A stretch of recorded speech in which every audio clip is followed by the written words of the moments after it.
Welcome back to my channel, Line Shape Form. If you're watching this video, I assume you're already familiar with the Loomis method.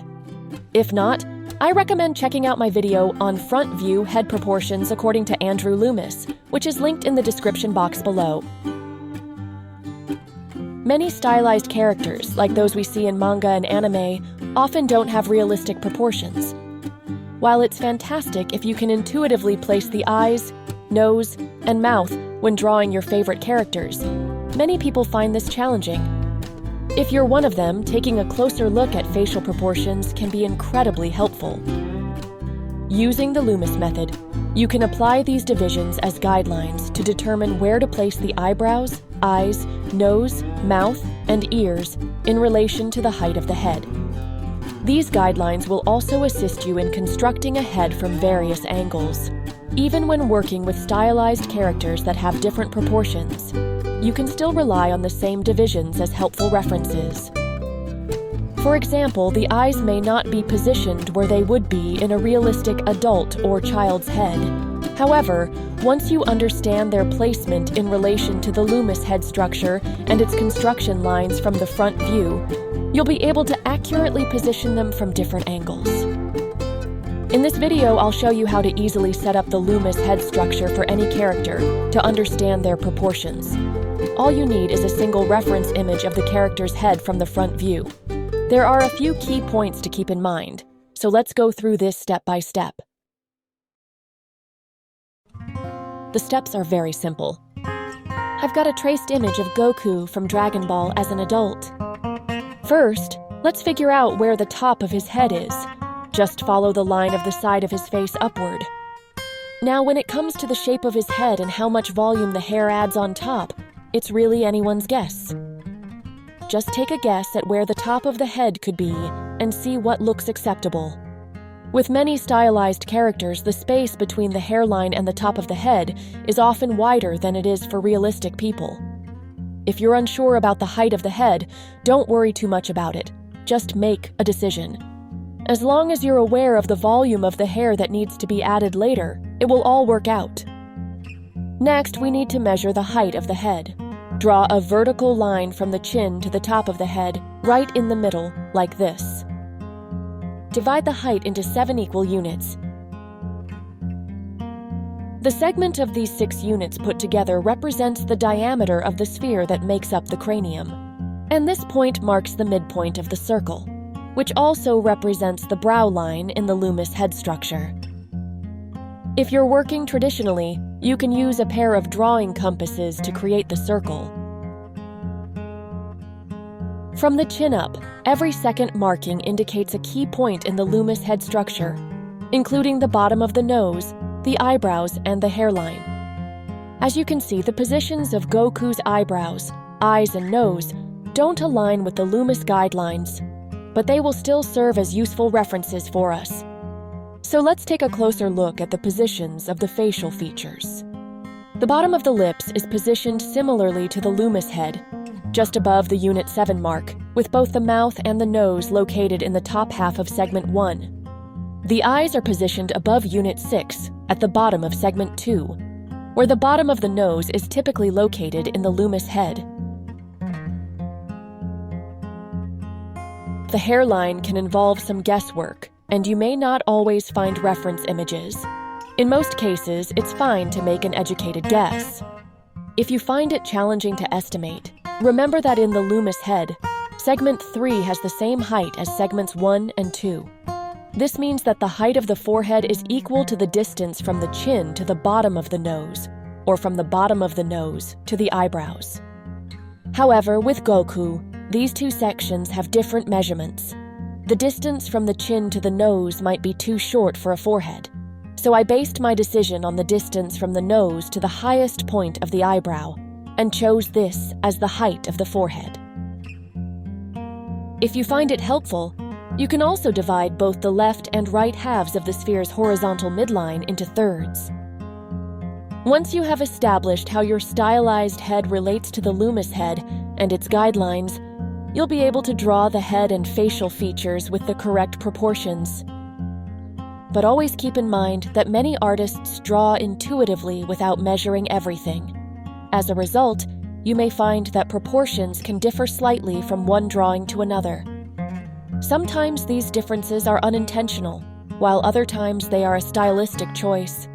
When using exaggerated facial expressions to convey emotions, proportions and placements are often disregarded to some extent as well.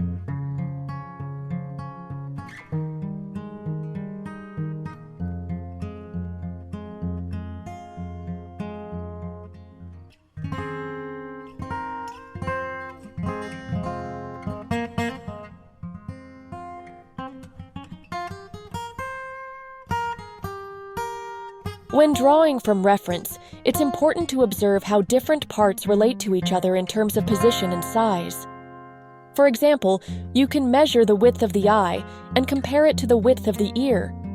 Additionally, you can use the height of the head, or in this case, the radius of the circle, and compare it to the height and width of the hair. One thing to keep in mind when searching for reference images of your character from the front view is that, for some characters, it can be challenging to find an image where they are looking straight ahead rather than slightly up or down. In these cases, you may need to compare several images to determine the approximate standard positions for the eyes, nose, and mouth. In the Dragon Ball universe, or generally with characters that are stoic by nature, this slightly downturned angle of the front view is quite common. In this second version, all the horizontal guidelines would have a slight downward curve, while in the third version, they would have a slight upward curve.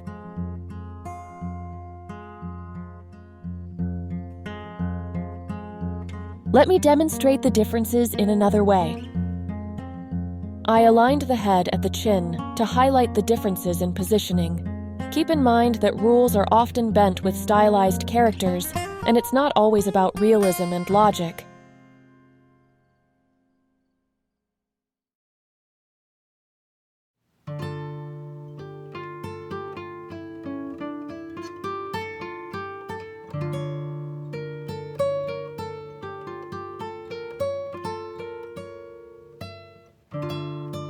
If you're working digitally, you can create a template of the Loomis guidelines in advance and use it whenever needed.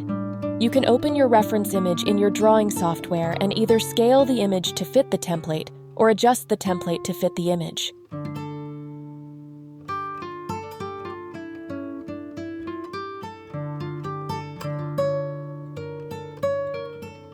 Once you have figured out the proportions, it should be easier to draw your character from various angles using the Loomis method. Let me demonstrate.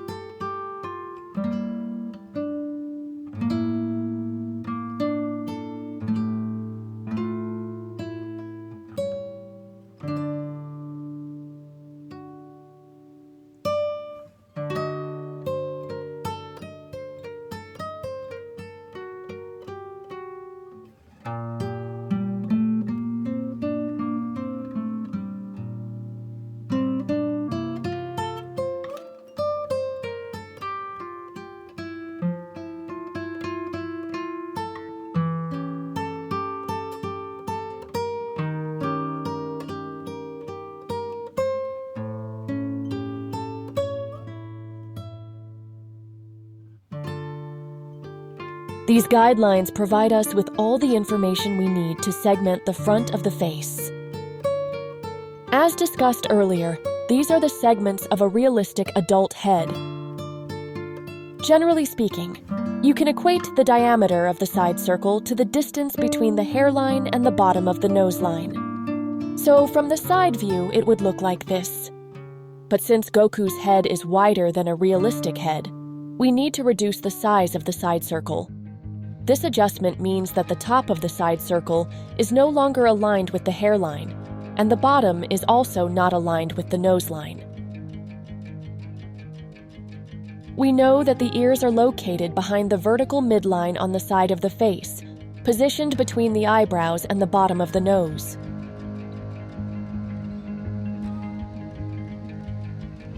From the front and side views, it's easy to divide the head's height into 3.5 segments or create 7 units.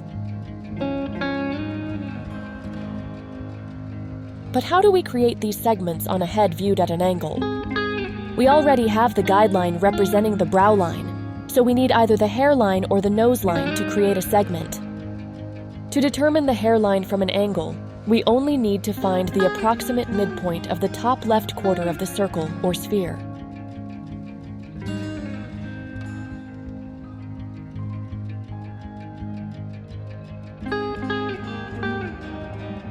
Now we have the hairline and the brow line, which represent one segment. All we have to do now is to add 2 more segments below the brow line. But since the head is at an angle where foreshortening occurs, we will reduce the height of each segment below the brow line. This means that when the head is tilted downward, the 2 bottom segments will appear shorter than the top segment. You can make these adjustments by ear.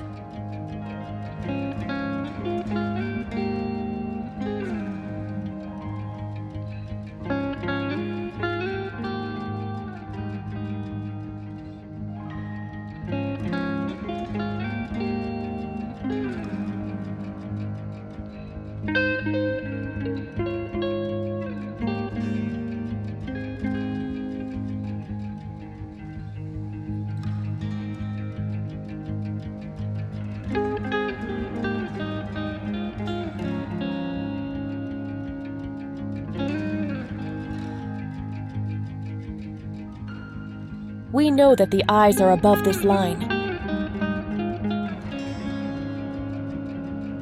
You want to keep in mind that we're not doing technical drawing here. When we intuitively create these Loomis head structures from an angle, they will most likely never be 100% accurate, and that's perfectly fine in my opinion. It still works, and is very useful. Just remember, you don't have to stick strictly to the guidelines if the placement of any part seems off, especially when it comes to stylized heads.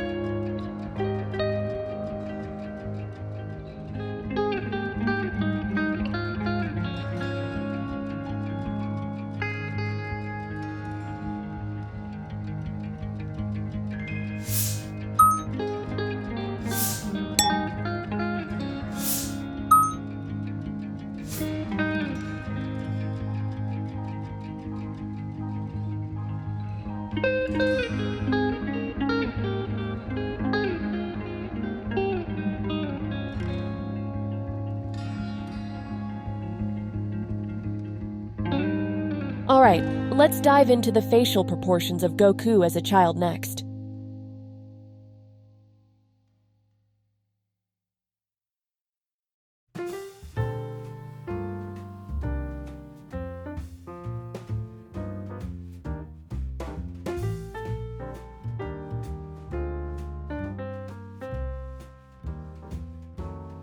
And now let's use this information to draw his head at the same angle as the adult version.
Alright, let's quickly review both the adult and child proportions again before we move on.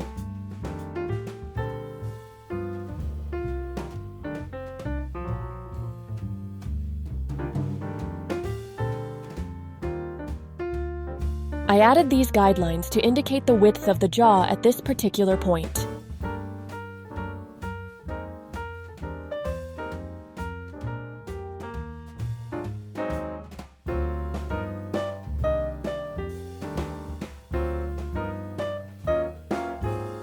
As a bonus, I examined the facial proportions of these Dragon Ball characters, so let me quickly go through them one by one. I've also done the same with other anime characters, which I will present in another video.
That's it for this video.